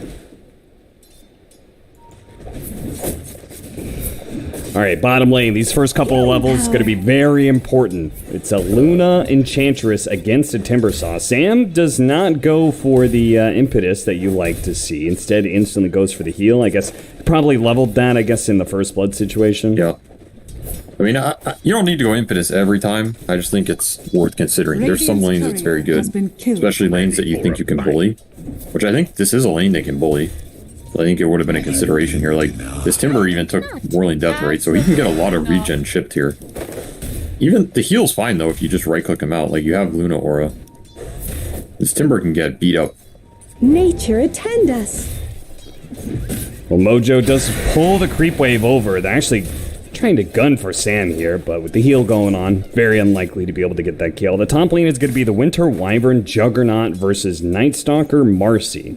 So Marcy does provide a lot of options against the offense of Juggernaut Spin, but I don't know if they're ever going to be able to really threaten the Juggernaut in this lane. Well, not until nighttime for sure. Yeah. It's going to be Yawar freeforming up here. And he's taking it to him. 1 CS for this Night Stalker. Did get the lane back. He's going to be happy about that. No. And of course, we have to check in on mid just because it's Quinn playing Puck once again against Rudy on a melee hero. And, well, this time around, he hasn't given away first blood in the first minute, so it's already a much better start for Rudy. In fact, he's been doing a really good job with denies. 3 denies already, one of which was a range creep. Yeah, he's doing much better. You just slide him off cooldown, abuse his low armor. And you should be good, you know? Silence. What's the worst that can happen? Well, death. 2 deaths. The worst is pretty bad, yes, but you have no faith. I have faith in Rudy here to pull it back in this game too. Well, he's gonna need your faith. Is I've noticed a lot of people not going for the Flame Guard at all in this matchup. Why is that? Just Puck just takes out the Flame Guard too easily, but it's not worth leveling. I think it's still worth leveling. I don't know if chains is a feel good idea of, oh, I can chain the Puck and do all this extra damage. I think in practice it doesn't really work out though, and you're better just taking the shield for the extra durability on lane, getting the chains points later. I don't know, is it gonna let you gank this guy or kill him or something? Never refuse go. Probably not. If you get a kill off the chains, it's definitely worth it. Eve once again has to just pull the creep wave around, but it's pretty interesting when he does do that. When he tries to pull the creep wave to meet with the pulls that MSS is doing, Tuss is a really good hero to abuse that because of ice shards. Yep. And I mean, he gave full solo XP to Lazao on all these waves, so fast level 3 Timber, already up to level 4. Going for Luna again. Yep, managed to get a nice ice shards blocking him in. They're going to be able to get a couple more Timber chains in. There's one. A second one with the tag team might be enough. Let's see if he can do it. No, he actually doesn't go for it. Opts not to dive the tower. Heal us. More Enchantress heals. Now you remember, this is first pick Timber with a melee 4. He's pretty happy with this lane outcome. Like, very happy. He's going to have a fast 6 here, and that is going to be an issue. Timber 6 is... it's the scariest part about this hero. He'll just solo kill you before you can blink. Rudy, putting some pressure on Quinn. Quinn's going to have to actually go back to the fountain, so it seems like this build is working out for him. I mean, the one thing I have noticed about this build, maxing out the slight, the physical damage is a good way to approach dealing with Puck. He doesn't have the best armor in the world. Yep, he even got the early Blightstone. So really taking it to him. I mean, the slight of fist spam on Puck, you're going to win the lane. There's just not much Puck can do about it. No. And that's a decent position to be in, because that is the way you abuse this hero. You put him a little bit behind, and then if he's a little bit behind, that means he can't get some coil kill on you and accelerate off runes and all of this, you know, jazz that Puck likes to do. Oh, the Dispose gives him just a little bit of distance, a bit of a gap to dodge most of the stun, but with Mojo here, the Ice Shard misses. Missed from Mojo. The Tusk Prince behind the FY Tusk King. Falling lower and right. Alright, Rudy died. Yeah, he did. He got coiled underneath the tower. Quinn. He's gunning for the kill, and he gets it. It's a rough time, too, because Sam was just rotating over with the Shard Golems at play. And Quinn's just a beast, man. Got it. Go! At least they steal the rune from him. Yep.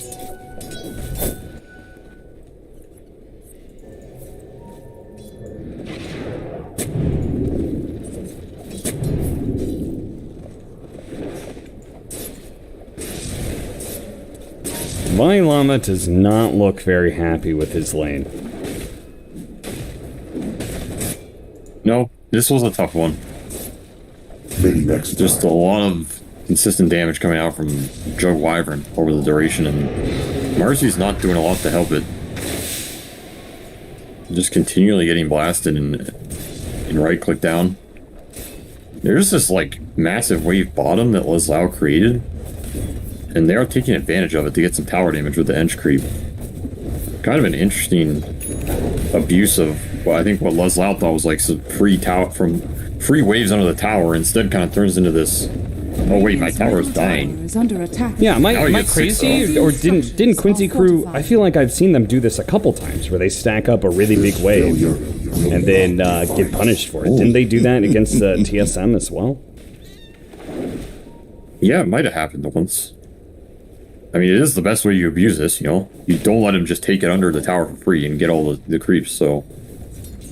That's a tower basically dead, 60 HP. And that was a huge kill top, by the way. Rudy rotated and takes out this Jug before he's level 6.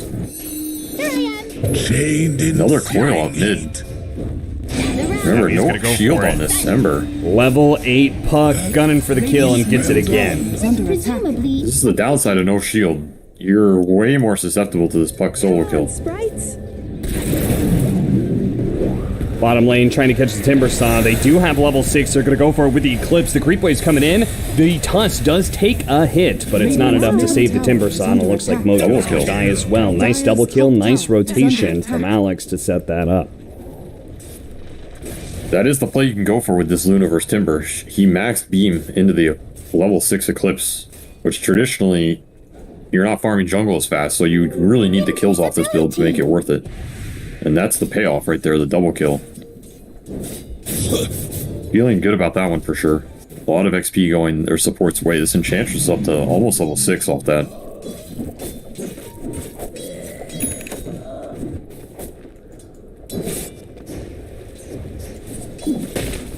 The downside is now you have to go jungle because you don't have Eclipse. Can't stand versus Timber, and your jungle's a bit slower because you don't have Glaives and the extra blessing points. Yeah, it means you kind of need to keep being active every once in a while when your Eclipse is back up, but he is going to be found jungling MSS and Quinn. I think MSS rotated mid, smoked up the two of them, and find a very nice opportune kill. Meanwhile, Sam does backdoor that tower that was sitting at like 60 HP, so healthy bit of bounty there for the team. Gonna cut the wave too with all these skeletons. A nice move. It's gonna slow down this Timber push. Which Timber's happy to clean up some heroes, you know, at the same time.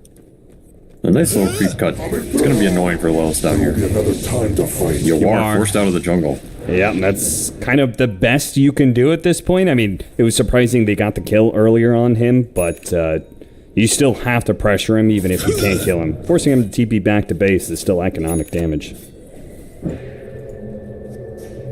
He'll run out with those phase boots. Not too sad about it. Radiant Resulted in some tower damage. There's an NS ult skillable here. Thinking about it. And still no shield points on his Ember. He's very susceptible in this game to just getting chipped and abused. They want to use the Night Stalker Dark Ascension. Behold my searing pain. Should still be able to kill the Winter Wyvern.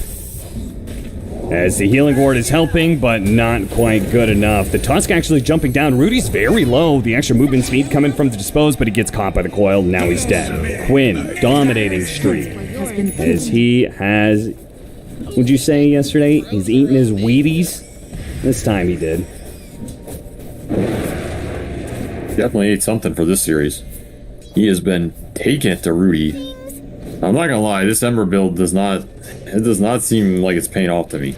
I feel like Puck just coils you and you have no survivability, which is one of the biggest strengths of this hero versus Puck is he can't just coil you and fight through all the Flame Guard's damage block.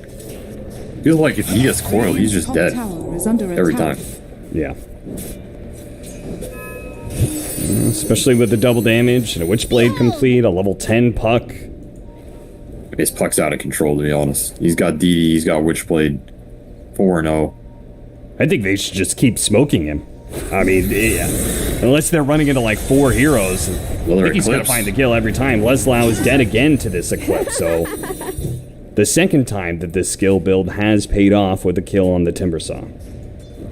Radiant's bottom tower is under attack. Definitely doing some work. These kills... They're just significant because there's not a lot of other play action on the map for Wildcard. It's just going to be Quinn running to them and probably killing them, all things considered.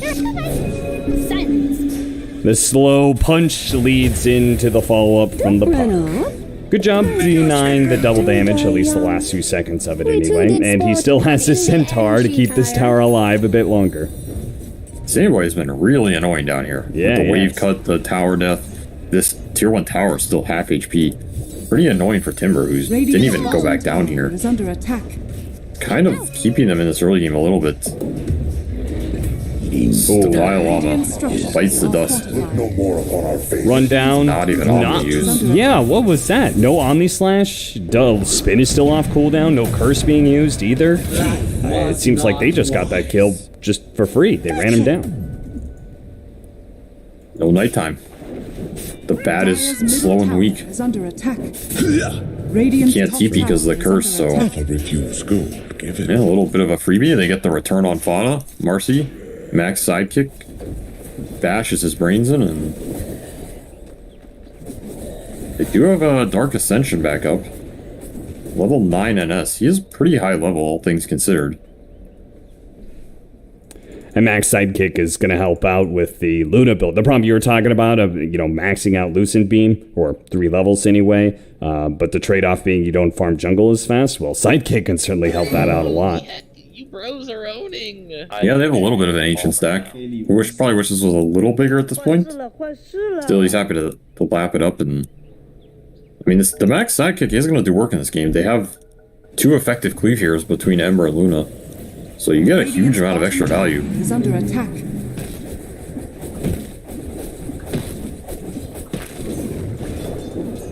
Go! They will fight it together. Looks like Divine Llama is considering a Blink Dagger first. Also wants to get the Shard. Which, what do you think about the Night Stalker Shard? Because I've been a big proponent of this one for a while. I know a lot of people like it. Is under attack. It's been rising in popularity. Just the ability to keep yourself on the map, sustain yourself, even extra HP in fights, you randomly eat a creep. I think the best use cases I've seen are versus these Helm of the Overlord buyers. You can eat the Ancient Creep. Yeah. Like, that's super nice if you eat some Lycan or Beastmaster's Ancient Creep. That's super worth it to me. Outside of that scenario, I think it's solid. I don't think it's anything crazy, though. I think people overrate it a little. Like, it's good. It's not insanely good, That's where I kind of put it. Yeah, I mean, I think the fact that it fills so many different little tools, like as you're saying, sustain. It's also kind of a farming item, like not just eating regular creeps, but at nighttime you could eat ancients if they're available. Yeah, it does a lot of little things for you that feel good. Yeah, I get that. I think it was underrated for a while. Now people are realizing it's pretty solid. Oh, this would have been a really good kill, but it seems like the smoke kind of got spoiled there as they get too close to Quinn, and he's able to get away. It would have been a great kill, too, because they would have delayed the Blink Dagger. Trap on the high ground, though. They're going to walk straight up into this trap set up by Quincy crew. We're just waiting on the high ground with Mojo. The silence is going to last easily long enough. The Omni Slash kills the Ember, too. Double damage puck. Radiant's Tag bottom team. tower has fallen. Omni Slash. The Violama's running back into it. Quick smoke from Quincy paying dividends here. Radiant's middle tower. Can they get Sam as well? Yeah, Sam really wanted to stick around for the bounty rune. He'll pay the price for that bit of gold. Radiant's bottom tower is under Looking like last game. Yeah. Very discoordinated from Wildcard on the map, just getting picked off. Quincy with the better, faster moves, abusing the vision. Yawar is still sitting on this ward here. They don't want to give this Luna any space. And I agree. Why give it to her? She does not deserve it. Double chains. It's a pretty nice one with the Eclipse coming through. They're going to do a lot of damage to the Timber Saw. They finish him off nice and easy. Yawar didn't TP. No, he didn't. The curse. Curse. Oh, that is really going to help out. Don't think that kills the Night Stalker, but maybe the puck can get him. Yep, with the Witchblade and the burnout from Fauna, that's going to be enough. Ember, challenging the Wyvern, but does have both Quinn and Yawar backing him up. This is why Yawar didn't go for the TP. He trusted in his teammates to show up. Quinn hunting down Rudy. Doesn't actually see him right now. He's going to get another round of slight chains with the roll on through. The snowball, nice jump away to the Remnant, but now they've seen a bigger target in play. It's going to be Eve. He dies, says the Luna, and all they lose for it is the Wyvern. Ought to bail at that fight. That looked pretty bad for Quincy if the Jug just gets run down there. Yep. Let's say that curse doesn't land on all three. I can see a world where Yawar omnis and maybe dies at the end of it. Bada bails him out of that fight. They get to turn around. Quinn gets to come in and clean house. And he's cleaning even more of the house. It's the power of puck. He's 11-0. There's just not enough control in this game to stop him. He's got the bucket out, he's got the mop, and he is scrubbing away at this game. This is just going to be a clean performance by Quinn so far. And once again, he's going to go for the Lincolns. If he gets that, it becomes so much harder for Wildcard. And this is really where they wanted to be able to get that Blink Dagger up onto Violama, and that's why he's hiding it right now. He wants to be able to get the Blink Silence onto the puck to make that kill so much easier for them. Blink NS up, Orchid on Enchantress up. So again, this Orchid rush from Sammy. They've got to make this period work. They have to find this puck kill, I think. Relieve some of the map pressure. Get their Ember back in the game, too. Rudy is significantly far behind at this point. And it's becoming concerning about this Ember's impact if they cannot find something going for them here. Radiant's middle tower is under attack.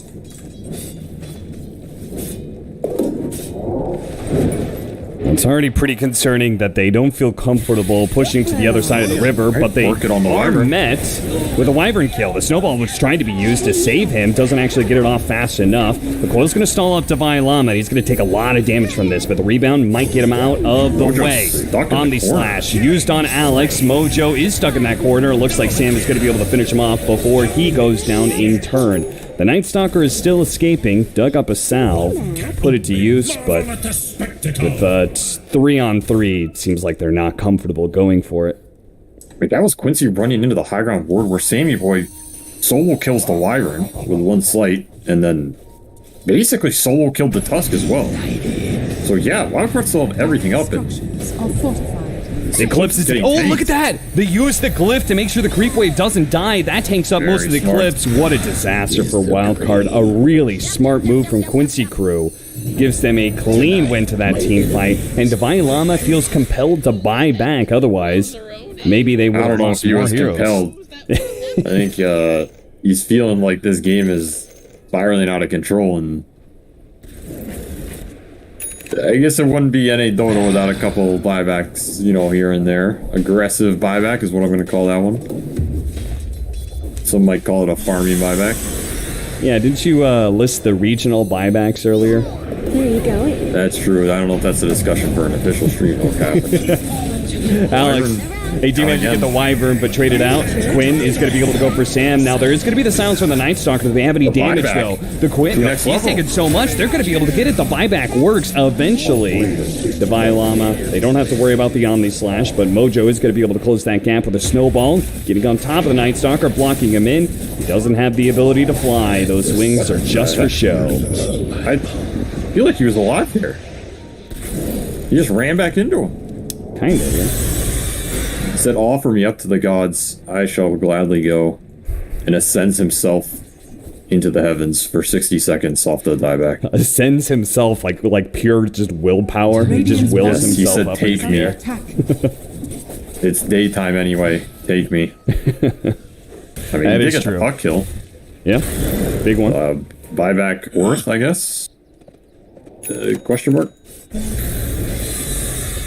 Yeah, definitely some question marks because it is still a very free Juggernaut game. Yuar has only died once, and that was in that early gank that Rudy provided in the top lane. Otherwise, Yuar's had a very clean game, just pushing out lanes, farming a ton, joining in team fights whenever Omni slashes up. Alex, top of the snowball, but will be able to bounce his way out of that one. Same goes with the puck, who got away from the orchid from Sam, and now Sam likely to be blown up. Eve also has to contend with Yuar. Yuar does have the Omni Slash, so he is more than willing to dive if an opportunity presents herself. How's this Ench not dead yet? Jeez. Oh, nice coil. Catches Rudy on the edge. He snaps it. Does manage to jump away. Divine Llama. He blinks in, but with the Ember Spirit jumping out, they don't have the damage. And it looks like Divine Llama might just die as the Essence Ring will not be enough to save him. Nice use of the Snowball by Mojo to keep the vision.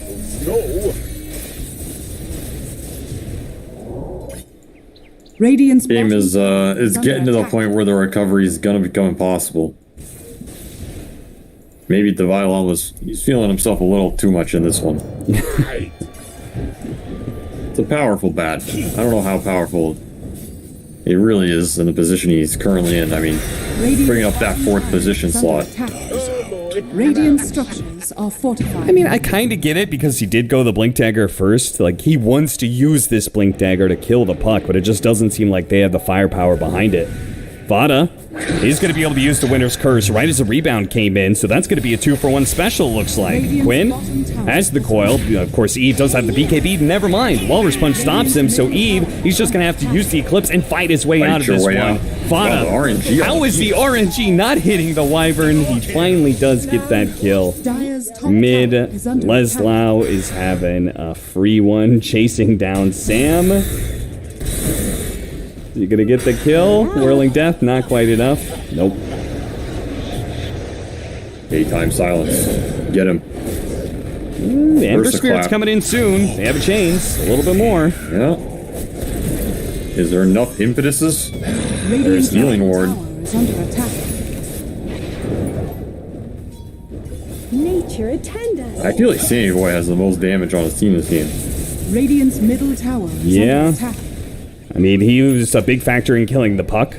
2 team fights ago, he just put a bunch of damage onto the Timber Saw. These impetuses feel like their best chance to win fights, surprisingly. It's certainly not the Ember Spirit.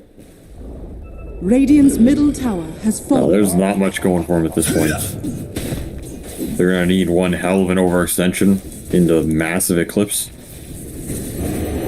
Behold, my searing cave. Got him in the silence. Right after the slight. And Quinn is giving Rudy nothing this game. I can't help but feeling like Nouns had the wrong mindset.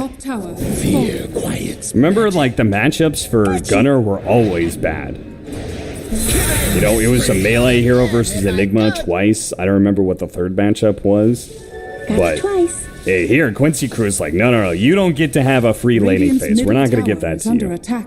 Well, Quinn is gonna use his laning prowess, and you're gonna have to fight for whatever you can get.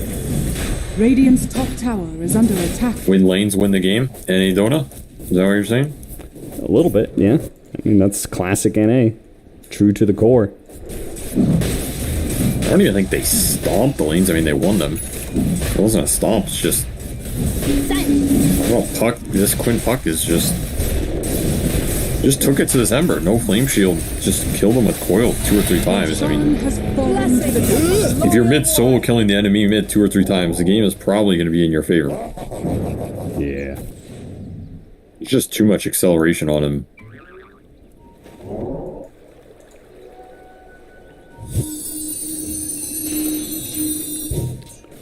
Quinn being cautious in his attempt to push out this lane. Radiant's top tower is under Quincy is attack. very skittish. The Winter's Curse is going to be used to set up onto Sam. There is still this 4-man behind him. Wildcard are going to jump forward. They're going to catch the Wyvern. Nice snowball save. There is no curse off of it, though. The coil finally used to finish off the Enchantress. A blink away from Fana. Cold Embrace as well. Keeps himself alive a little bit longer. The Eclipse is being used. Silence onto the Tusk. The Ancient Creeps take up a little bit, but the Tusk does die. Now Leslau right in the mix. Does have a BKB. He's not afraid of Leslau, and that means Eve is just going to have to TP out. Again, Rudy dies at the tail end of things, and Divine Llama is just fleeing for his life. I guess that's not the worst outcome, considering your position in the game. Supports and Rudy, who's kind of another support at this point, so take what you can get. That's an Aegis fight as well, so you're not going to win it anyway. Still, you cannot bring down any of these Quincy cores. They're all too tanky, man. Yeah, they pretty much have just one core left on the side of Wildcard. Night Stalker's not scaling, nor is the Ember Spirit. Little Omni kill for Yawar's Juggernaut Arcana here. Radiant are scanning. And he's going to be completing a Scotty soon. So everybody is getting Radiant's bad top on tower Quincy. is under attack. They're gonna Sounds try for first, him. dispose Does all have up. Aegis. Does have an Aegis, and I think they are out of Radiant's disables. bottom tower Without is the under silence, attack. I think this seems like a fruitless Quinn's effort. not. Coil on 2 with the double damage. Once again, Rudy, this coil is maybe going to be the death of him. He does manage to jump back. Pretty good. He's okay. Leslau, nothing really he needs to be scared of. I mean, how could they even kill this Timbersaw at this point? Radiant's bottom tower is under EKB attack. and Yule's down and you eclipse them into the ground. That's about it. Well, lucky to escape that shard. Yeah, that would have been a nice catch from Mojo, who did go for the shard. That's a shards. Radiant's top tower is under Yes, it attack. is. Yes, it is. I couldn't help myself. Quinn gonna break the smoke on the high ground. Can they respond fast enough? They blink forward, but didn't get the damage in time. Rudy, late with the sleight of fist, and a blink backwards will ensure that Quinn gets out. Rudy, Radiant's now he top needs to tower fear for his own life. There's no coil available just yet. Dispose into backwards, and they Eclipse. do manage to kill him. Did not on the pop his Tusk. BKB, caught him with his pants down, and now the Tusk. Mojo, who's trying to follow that up, dies as And well. Fada. All right. Wildcard putting together a decent little fight for themselves. This Luna's doing work in this game, man. It's a lot of burst damage if you're not ready for it.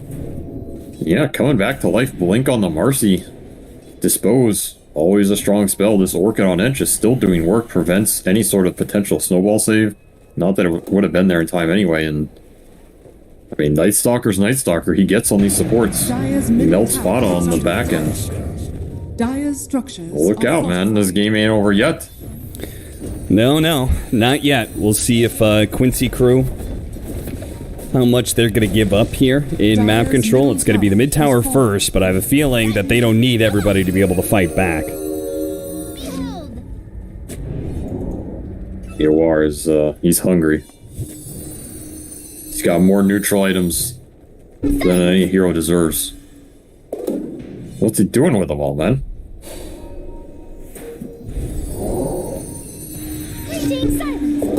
Oh, they do break through the Lincolns, but the Omni Slash is an absolute destructive force. You are.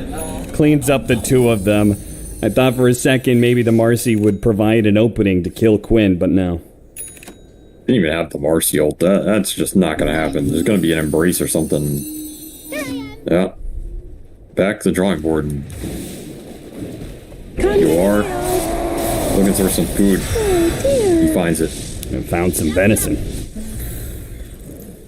Is that an allowable joke? I don't know. That one. What do you mean? She's half deer. Deer meat is venison. Radiant's middle tower is under attack. Yeah, she's also half human. Well, you just don't eat the human half.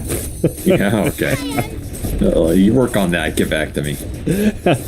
You are. I know I was working with a cannibal over here. Fearless in his push upwards. Well, I was going to say that. maybe a little fearful. Let's his illusions finish up the tier 3 tower.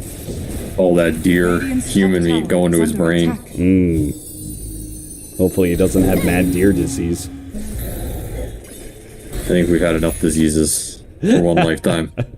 I can't take any more. We've got 2 more minutes until Roshan can spawn, and I presume that's kind of when the game will progress. Right now we're going to be in that little bit of a pause where the only action that happens is when Wildcard go outside. 5-man smoke. They have Dark Ascension, they have Daedalus on this Luna, BKB on Ember, he can finally survive. They find another back. If they keep the chain stun, he does get off the BKB, but he's pretty damn low. Can they fight through this armor? They've got it. Oh, Destruction and the Courier. Yeah, Bouncing Blade picks up that once more. Looks forward, nice light chains, catching 2, but with the healing ward there, and Juggernaut just in general, it seems like Wildcard not going to keep it going.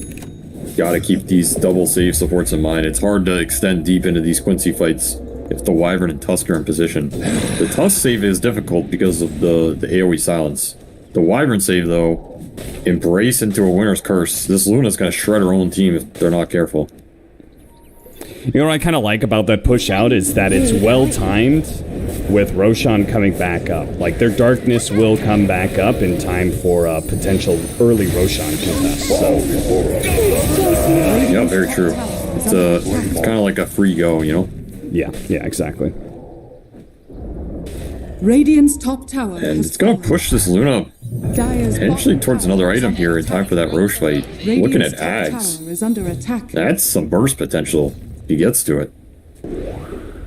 Interesting. I mean, with if you get the level 25 Eclipse Lucent mini stun, you can 100 to 0 the puck, I think. Yep. Dire's bottom tower is under attack. I mean, his puck can still get silenced, right? He can get Orchided through a Lincoln's pop off the enchant. He can get silenced by this Night Stalker, of course. That's where that burst damage might shine. Like, it might just take him out in a surprising fashion. God, that enchanted quiver with the Witchblade is so good. Divine Llama does eat a wolf, but it is not enough meat for him to survive here. That was no deer meat. That was leaner than he needed. And tougher. He's still trying to get to that BKB. He's so close. Yeah. Now we're getting to the point where Roshan is going to spawn in a minute's time, but Wildcard pretty much have to get out there on the map now because they don't know when it spawned. Could be that Yuar's doing it right now. Or you just gotta pray. Pray for a good respawn. For a good smoke, a good angle. A good target to jump. If they can burst Timber, they're pretty happy doing that every time. He's so much damage at this point. He has Ags even. But I think they're happy to take pretty much any core they can get in a chain stun or silence.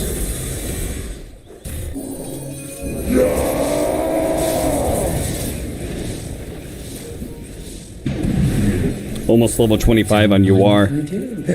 With the Manta Eye of Scotty buildup, he gets the 475 health. He's going to be so tanky. He's got spider legs too. Blink. Alright, Roshan spawns right as the Night Stalker revives. It's gonna die pretty fast here. Yeah, I don't think they're gonna get outside fast enough. Nope. So I guess you're playing for the base defense. You have Dispose. You can push someone pretty deep. It's gonna be a hard base defense. He's gonna take the shards, so we now have Flamethrower for some extra pushing power. It's a solid shard. I mean, this is Luna versus the world, man. If Luna dies or doesn't get a kill in her BKB, that's a core kill, I don't see Wildcard having a chance in this fight. Of course, they can also just let Yawar siege it with the Aegis and Healing Ward.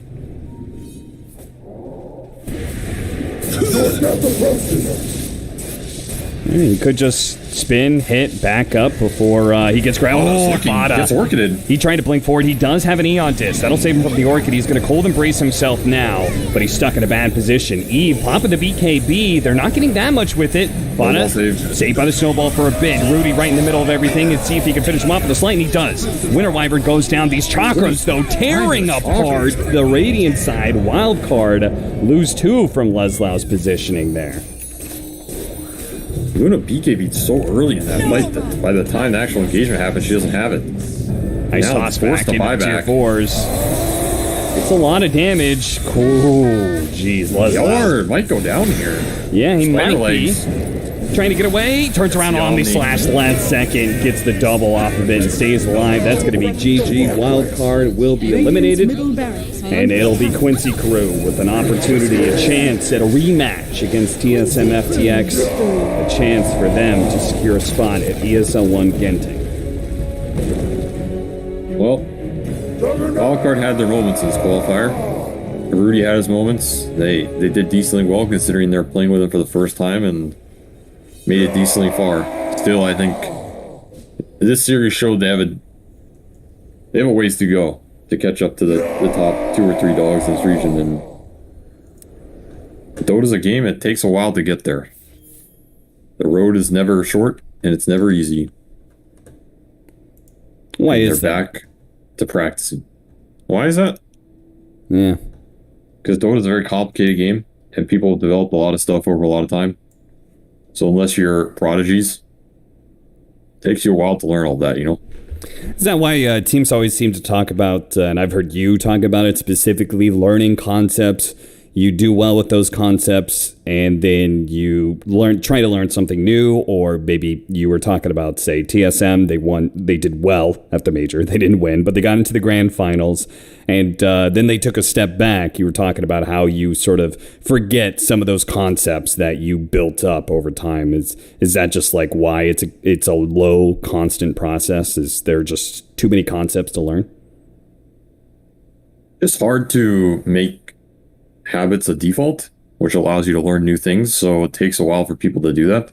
And I think teams and players, specifically in Dota, are not very good at understanding the learning process or habit building or how to actually improve and analyze improvement itself. Like, what does your process look for improving, not what are you trying to improve? So I think some of that's underdeveloped in Dota, and why a lot of times if you come in with just hot new players that have managed to develop something on their own faster, better than you tend to just get shellacked, even if you're a super experienced team and super experienced captain or whatever. And then it feels like you're behind. Even though in theory, maybe you're not. It's just, it feels like you're always, a step forward, 2 steps back type deal. Even when you hit it, sometimes you get knocked down. So, I don't know. It's like this OG team, They're all just like 16, 17-year-olds. They've been playing Dota for a long time. They've obviously developed their game very well. But it feels like it's just some new young kids coming in after like you've been playing this game for 10 years. They just come in and destroy your ass. Well, what was that for, right? That's the dichotomy of Dota. Yeah. There's always some new young guy who's doing stuff better than you. At the same time, you feel like you have to spend 10 years to learn all the stuff that everybody else learned. That's the mental game you're always playing if you're one of these teams and players that's been around for a while. So the upside is you can harness all that experience and turn it into something productive. The downside is you keep doing that forever, it can take a mental strain. You feel like you're not getting anywhere, you're treading water. And so that is the struggle that is presented for a lot of these NA teams, because there's not a lot of new young NA blood. That's the reality. It's a lot of players that have been around for a while, and that's the burden on them. You have to feel like you need to continually improve, even though you've been doing it forever. It's not an easy position, and I commend those who are still fighting the fight. Yeah, and Wildcard, I mean, I don't know if this was a step forward or not, because they did have a stand-in, but they did do pretty well for this qualifier, and, a third ultimately is not too bad for them. I think at the end of the day, they're just kind of focused on TI qualifiers and trying to win that one out, or at least get second and go to the last chance qualifier. Either way, though, that is the end of Wildcard story. Here in this qualifier, we're going to see Quincy Crew and TSM match up against each other in a best-of-5 grand final. And that is not going to be for another 2.5 hours. It's going to be at 4:30 p.m. West Coast U.S. time. That would be just past midnight CEST. So 2.5 hours, and we will resume this. I don't know if we're going to be keeping the stream up the entire time, but set an alarm.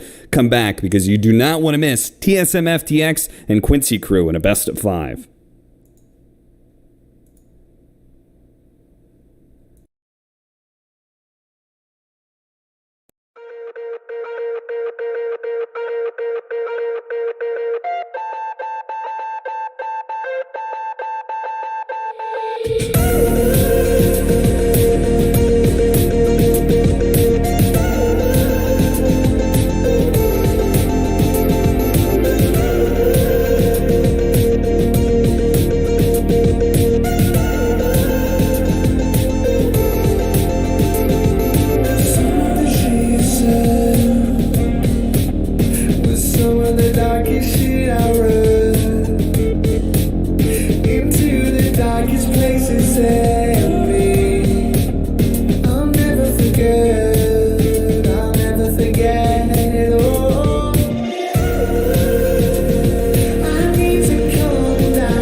Seems like I can't get away from the hot sun.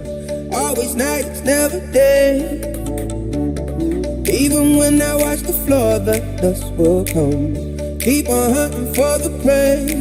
No matter how long, need no light, no spark. I'm in line up. With my eyes closed, I can see in the dark. I'm a quiet storm. Far from calm, I know you feel me, brother.